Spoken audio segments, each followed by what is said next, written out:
Je vous propose aujourd'hui d'étudier la biographie d'un évangéliste revivaliste, Evan Roberts, surnommé le revivaliste énigmatique. En 1905, dans le journal Life of Faith, Evan Roberts déclara: Ma mission est d'abord pour les églises. Lorsque l'Église sera pleinement consciente de son devoir, alors elle pourra conduire le monde vers le royaume. Une Église à genoux est irrésistible. Combien d'entre vous ont reçu le baptême dans le Saint-Esprit? Peu de réveils dans l'histoire de l'Église n'ont eu autant d'impact dans le monde que celui du Pays de Galles. Alors une question se pose. Pouvons-nous encore nous attendre à vivre de tels temps de visitation? Bien entendu, je vous encourage à le croire. La réponse est oui, car Dieu est souverain. Et l'Écriture enseigne que Dieu est au ciel et qu'il fait tout ce qu'il veut. Et même si le réveil du Pays de Galles n'a duré que 2 ans, il nous rappelle que Dieu dispose d'un agenda dans lequel il donne rendez-vous aux nations. Le croyez-vous? Amen. Moi, en tout cas, je veux y croire. Donald G. a écrit: Le réveil est avant tout une action souveraine de Dieu qui s'est répandue tel un feu sur un terrain desséché. Alors croyez pour votre propre pays. S'il n'a pas encore vécu une telle vague transformatrice de l'esprit, ne doutez pas, mais tenez-vous sur la brèche et intercédez, réclamez la pluie de l'arrière-saison. Nous allons lire un passage dans Joël chapitre 2, verset 23. C'est vraiment une parole prophétique, c'est un décret de Dieu que nous devons saisir. Joël 2, 23. Et vous, enfants de Sion, soyez dans l'allégresse et réjouissez-vous en l'Éternel, votre Dieu. Il vous donnera la pluie en son temps. Amen. Il y a le temps de Dieu. Il vous enverra la pluie de la première et de l'arrière-saison comme autrefois. Amen. Alléluia, gloire à Dieu pour ces merveilleuses promesses. S'il est vrai que le Seigneur a adressé à l'Église ce merveilleux commandement, celui d'annoncer la bonne nouvelle à toute la création, nous ne pouvons pas nier que l'Église a besoin d'être vivifiée pour remplir sa mission. Et Dieu se louait, dans son agenda, Dieu fixe des rendez-vous avec son peuple. Pourquoi? Pour le réveiller. Et l'un des signes les plus frappants du réveil du Pays de Galles, c'est certainement ce feu, cette passion des âmes qui a embrasé soudainement le cœur de la majorité des croyants. Il y a eu comme un momentum, un rendez-vous divin avec le peuple gallois. Le pays tout entier fut touché par cette vague submersive de l'Évangile qui s'est répandue en tout lieu, dans les tramways, dans la rue et même jusqu'au fond des mines. Toutes les couches de la société furent touchées par le message de l'Évangile. Ne pensons surtout pas que ce pays était disposé à accueillir le réveil. Il était loin, loin, loin d'être vertueux. Au contraire, l'atmosphère spirituelle était de plus en plus sombre. Les bars, la prostitution, la loterie, les combats de coqs, la consommation d'alcool, les crimes et les actes odieux en tout genre faisaient la une des journaux. Car en effet, un réveil est souvent la conséquence d'un travail préparatoire du Saint-Esprit au sein même du peuple de Dieu. Dieu suscite tout d'abord des intercesseurs. La faim et la soif de voir Dieu agir gagnaient de plus en plus le cœur des serviteurs de Dieu. Il fallait que quelque chose se passe, il fallait que ça change. Et plusieurs signes de crépitement se sont fait entendre. En août 1904, une convention est organisée avec les docteurs Meyer et Pearson. Une réunion est tenue à Cardiff au cours du même mois avec le docteur Torrey. Et déjà là, de nombreuses âmes décident de se tourner vers Jésus. Et puis les églises de Ross invitent un prédicateur nommé Jones.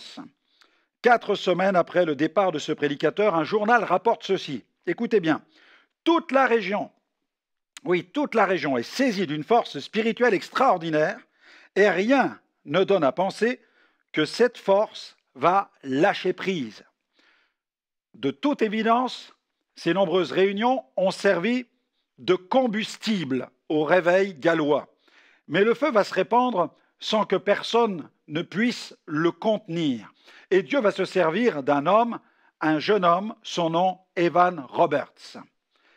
Evan Roberts est né le 8 juin 1878 au sein d'une famille chrétienne qui était profondément imprégnée des valeurs calviniste et méthodiste. Il a grandi au sein d'une famille où la Bible occupait une place centrale.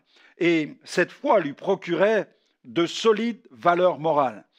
Il connaît l'Église, il a grandi dans l'Église, il aime l'Église. Trop de revivalistes sont restés focalisés sur le salut des âmes perdues et ont malheureusement omis cette nécessité de vivifier l'Église du Seigneur, représentée par toutes ces nombreuses communautés composées de centaines de familles. Le monde est mort dans ses péchés et il a besoin de vivre une résurrection spirituelle, que ce soit clair, que seul le Saint-Esprit, une résurrection que seul le Saint-Esprit peut opérer au moyen du ministère de la parole, et c'est ce ministère qui a le pouvoir de planter dans les cœurs cette semence incorruptible qui va produire la vie de Dieu. L'Église, quant à elle, elle a besoin de se réveiller. Et le jeune Evan Roberts a donc bénéficié de ce privilège de grandir au sein d'une famille dont les valeurs étaient chrétiennes, celles du protestantisme méthodiste. Mais une douloureuse épreuve va complètement changer le cours de son existence. Il va être victime d'un accident au fond de la mine, où là, son père va se briser la jambe, contraignant le jeune Evan à quitter l'école pour remplacer son père. Il faut que de l'argent rentre dans le foyer. Mais le Père Céleste prend soin de lui.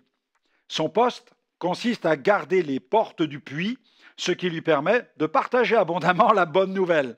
Et plus tard, toujours dans le cadre des activités minières, il fera même office de forgeron. Comme on le dit souvent, le fer aiguise le fer. Et au fil du temps, le Seigneur forge son serviteur, embrasant d'un feu de plus en plus puissant le cœur du jeune homme.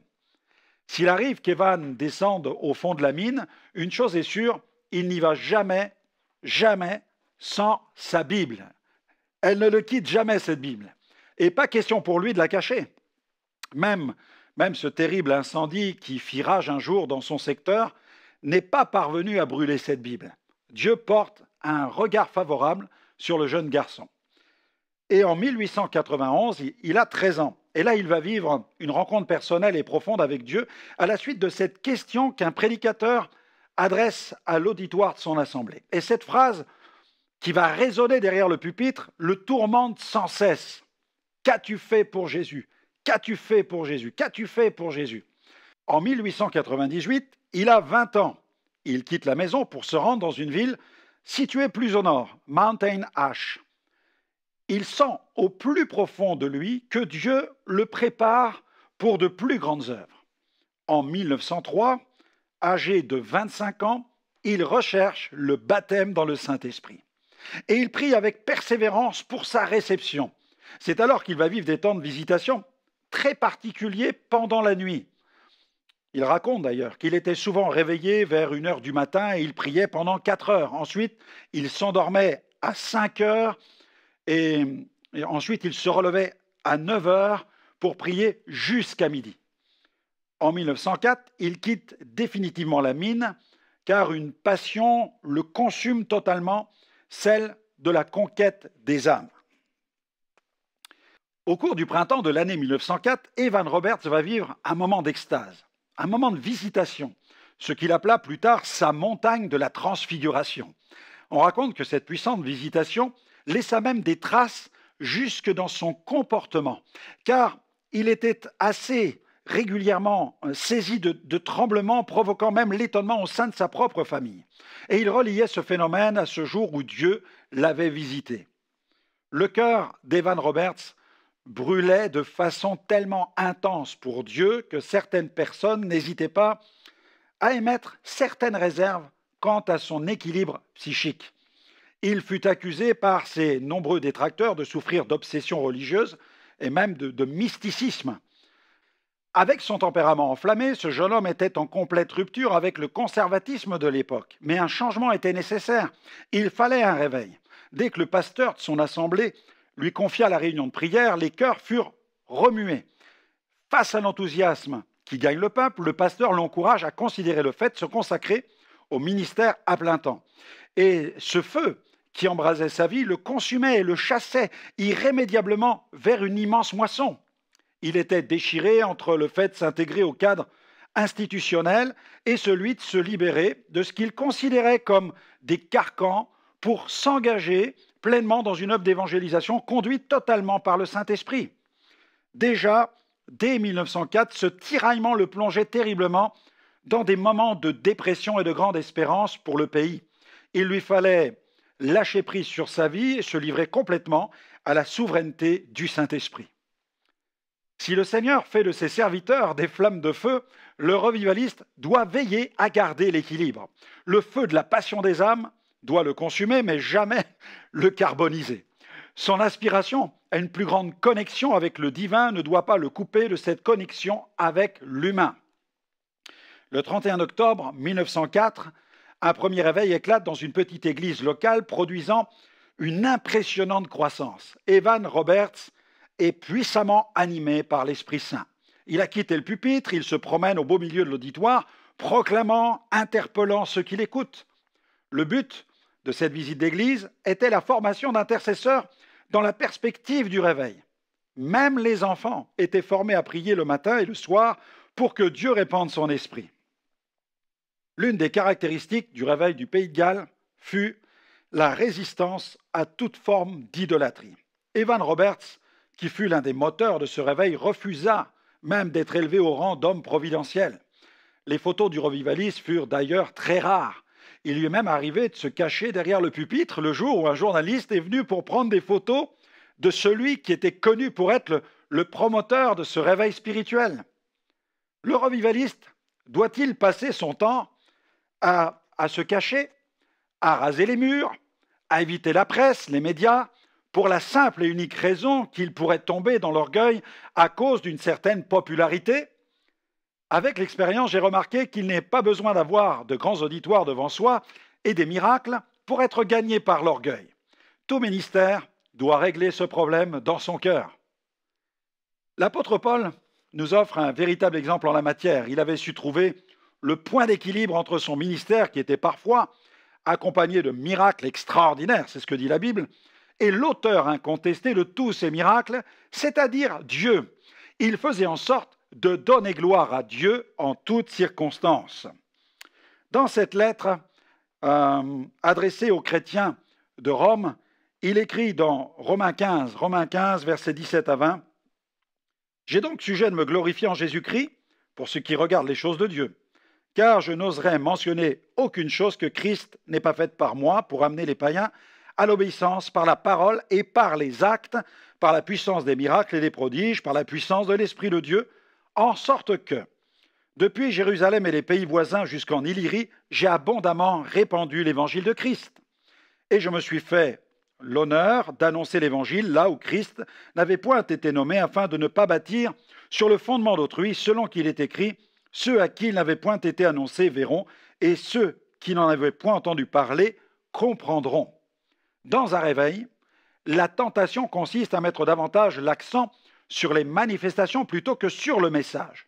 Les manifestations de l'Esprit et les réactions à l'œuvre du Saint-Esprit sont la conséquence, sous-entendu la réponse à la pertinence du message, mais aussi à l'action pénétrante du Saint-Esprit dans le cœur des auditeurs. Dans la prédication galloise, plusieurs points majeurs ont été identifiés. Écoutez bien, premièrement, la confession des péchés pour que l'Église soit purifiée. Ensuite, le ministère de la réconciliation, c'est-à-dire se pardonner les uns les autres. L'obéissance immédiate et inconditionnelle aux injonctions du Saint-Esprit. Ensuite, la confession publique du Christ en tant que sauveur qui doit devenir un style de vie. Voilà, ces 4 principes se trouvent résumés dans le passage suivant, 2 Chroniques 7, 14. Le réveil du Pays de Galles a été le témoin d'une grande diversité de manifestations, de phénomènes émotionnels et physiques qui furent la conséquence de l'action profonde de Dieu dans le cœur de l'homme. Des transports de joie, des cris, des danses, des brisements, des visions, des larmes. Il est clair que lorsque de tels mouvements se produisent dans des milieux où le formalisme régente la foi, Les avis et les comportements divergent. Il y a ceux qui se jettent dans la vague et ceux qui la fuient. On veut bien recevoir la vague de l'esprit, mais on désire une vague pure qui ne drainerait aucun déchet sur la plage. Malheureusement, écoutez-moi bien, elle n'existe pas. Le réveil est un mouvement qui vient d'en haut, mais qui s'inscrit dans la réalité humaine, et nous savons que le monde est corrompu par la chair et le péché. Le réveil n'est pas le ciel, mais c'est une vague qui vient d'en haut et qui visite le peuple de Dieu ici-bas sur la terre. Donald G., qui fut un des pionniers du mouvement de Pentecôte, fut aussi un des magnifiques fruits du réveil du Pays de Galles. Il a assisté à de nombreuses manifestations et dans un de ses livres, il a écrit « Chacun était si rempli de l'esprit que nous nous sommes levés pour louer le Seigneur. Certains sont tombés par terre dans l'esprit et d'autres ont dansé dans le même esprit. Il y a eu beaucoup de bruit. Est venue ensuite l'heure du petit déjeuner, puis celle des cours. Les professeurs se sont inquiétés, ont envoyé ce cher vieux Daddy Welsh pour prendre les choses en main et nous calmer un peu. Gloire à Dieu, tout cela était si réel qu'il a dit « Je ne voudrais toucher à cela pour rien au monde ». Selon le récit de Donald G., ce temps de visitation a duré près de 6 semaines. Les étudiants essayaient bien de reprendre les cours, mais à chaque fois, la visitation de l'esprit reprenait le dessus. Bon nombre des étudiants furent remplis de l'esprit, renouvelés et même guéris. L'Église devrait davantage rechercher l'action pénétrante de l'Esprit Saint, même si celle-ci s'accompagne de quelques réactions émotionnelles plutôt que de chercher à fabriquer une atmosphère artificielle qui lui donne l'illusion d'être réveillée. Les vies doivent changer radicalement. Elles doivent être transformées par l'action du Saint-Esprit. Evan Roberts ne fut pas un grand orateur, mais il fut un véritable revivaliste. Il fut certainement l'un des revivalistes les plus énigmatiques de l'histoire de l'Église. On dit qu'il amena à la fois plus de gens par ses larmes et ses prières que par ses sermons. D'ailleurs, quand il prêchait, il ne parlait pas très fort, c'était certainement lié à son tempérament, mais aussi à la nature de son ministère au travers duquel Dieu manifestait la puissance de son onction quand il priait. Il est même arrivé qu'au cours d'une réunion, il prie 3 heures et prêche seulement 15 minutes. La visitation de Dieu était tellement forte que le temps était comme suspendu. On oubliait même l'heure des repas. La prière devenait continuelle. Evan Roberts priait à genoux, mais aussi debout. Il marchait, il tapait des mains, il levait ses mains vers le ciel et parfois même il sautait. Frank Bartleman, qui fut le témoin du réveil d'Azusa Street, a écrit au sujet d'Evan Roberts « En proie à une intense agonie, Roberts s'effondrait derrière le pupitre pendant que la foule défaillait. » Cette volonté chez Evan Roberts de s'effacer alors que le réveil le plaçait sur le devant de la scène l'a plongé dans des tiraillements intérieurs qui ont produit chez lui une anxiété qui l'a dévoré. Il enchaînait réunion sur réunion, déplacement sur déplacement, prêchant à de grands auditoires, conduisant des milliers à la croix, mais au-dedans de lui, son psychisme était en souffrance. Il a même commencé à s'agacer contre tous ceux qui lui demandaient de prendre un peu de repos. En 1905, Evan Roberts est comme gagné par la confusion. Il affirme qu'il aspire à prendre part aux souffrances de Christ. Il passe en quelques secondes d'une attitude chaleureuse à un comportement répressif, dépressif. Il ne cesse de s'examiner. Il craint de ne pas dire de bonnes choses, de voler la gloire à Dieu. Il semble même entendre des voix et n'est plus sûr qu'il s'agisse de la voix de Dieu. Nous sommes ici face à un homme que Dieu a utilisé de façon remarquable, mais qui glisse progressivement vers le burn-out.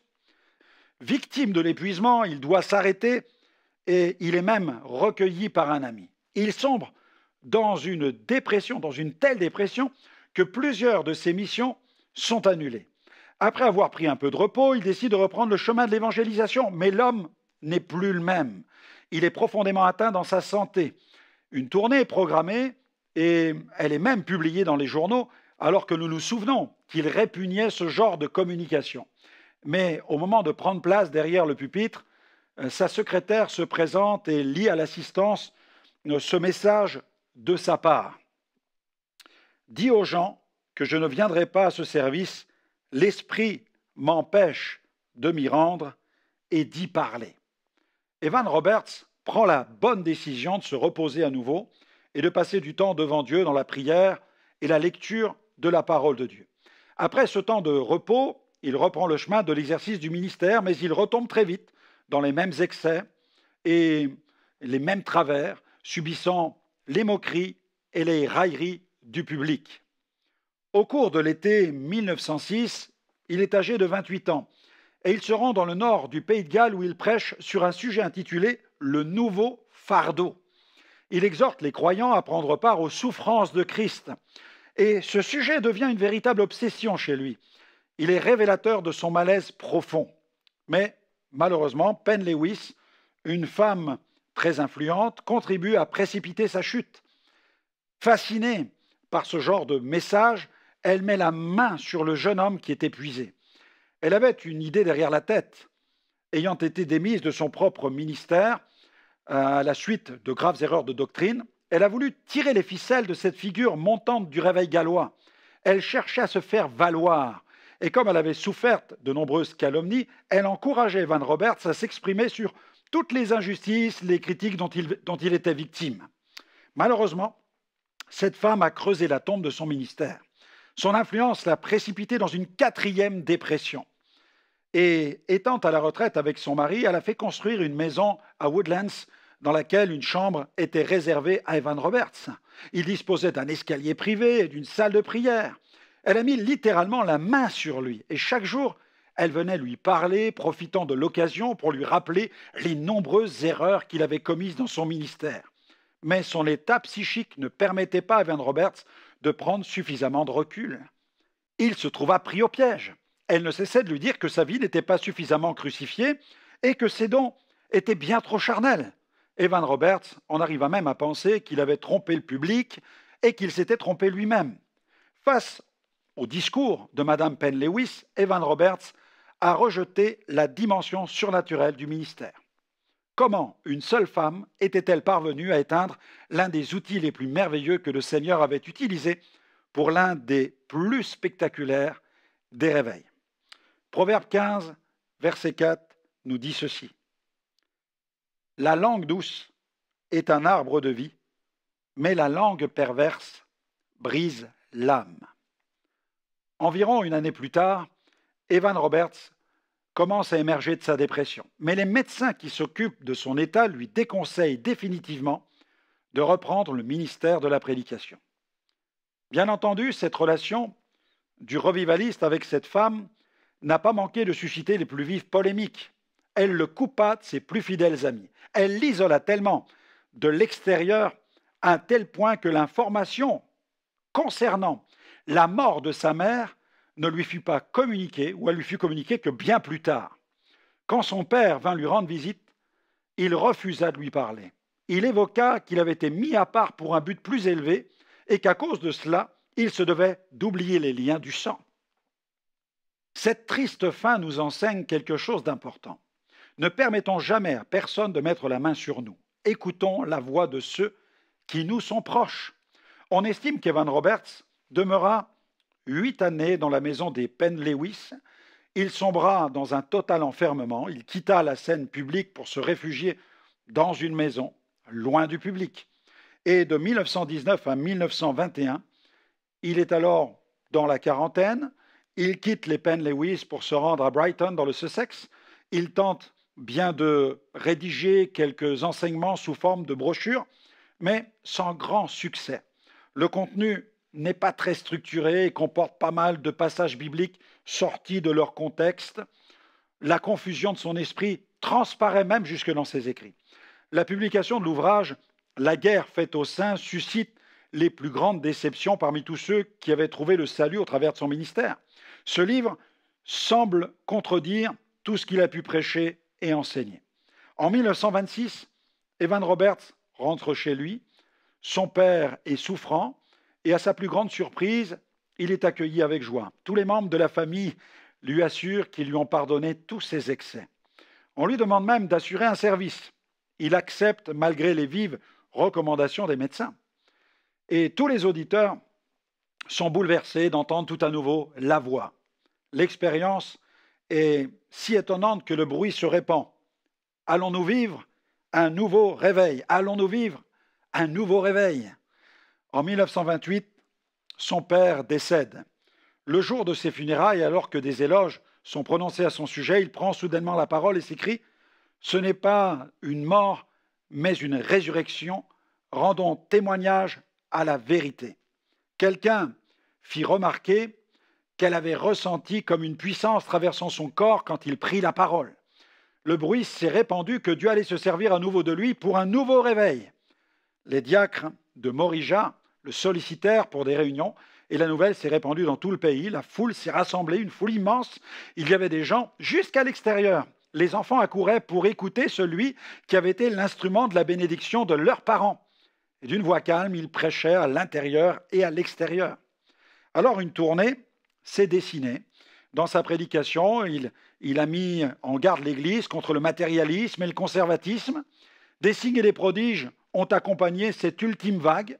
Plusieurs guérisons et délivrances ont fait grand bruit et ont attiré les foules, comme tous ses parents qui menaient leurs enfants à Evan Roberts. Et Evan Roberts pratiquait la guérison divine, la délivrance et le don de prophétie, et il déclarait qu'il était devenu pentecôtiste. La chose s'est déroulée dans une petite salle de prière, et alors qu'il priait pour un enfant, on raconte que la pièce fut tout à coup remplie, illuminée d'une lumière intense, et que l'onction de Dieu est devenue comme palpable. Et devant le phénomène, les parents ont poussé des grands cris, et ces cris ont été entendus des habitants du quartier qui sont précipités pour voir ce qui était en train de se passer. Alors une grande foule s'est assemblée devant le lieu de prière, à tel point que les chariots ne parvenaient plus à passer. Un an plus tard, il a disparu une nouvelle fois de la scène publique. En 1931, il est âgé de 53 ans. On ne parle plus de lui. Il réside dans une chambre mise gracieusement à sa disposition par une demoiselle, Oswald Williams. Il passe les dernières années de sa vie à écrire des poèmes et des correspondances qu'il adresse à divers ministères. Et son journal intime permit de découvrir qu'il aimait le sport et le théâtre. En mai 1950, l'homme de 72 ans écrivit le mot « malade » dans son journal intime. Quelques mois plus tard, en janvier 1951, il achève sa course et fut inhumé derrière la chapelle Morija dans le nord du pays de Galles. Le journal The Western Mail fit l'éloge d'Evan Roberts en publiant ces mots « Ce fut un homme qui expérimenta des choses étranges. » La vie et le ministère d'Evan Roberts nous rappellent que Dieu peut accomplir les choses les plus glorieuses au travers de la vie d'un homme fragile, un homme de la même nature que nous. Paul nous adresse cette parole que nous ferons bien de mémoriser aujourd'hui, 2 Corinthiens chapitre 4, verset 7. Nous portons ce trésor dans des vases de terre, afin que cette grande puissance soit attribuée à Dieu et non pas à nous.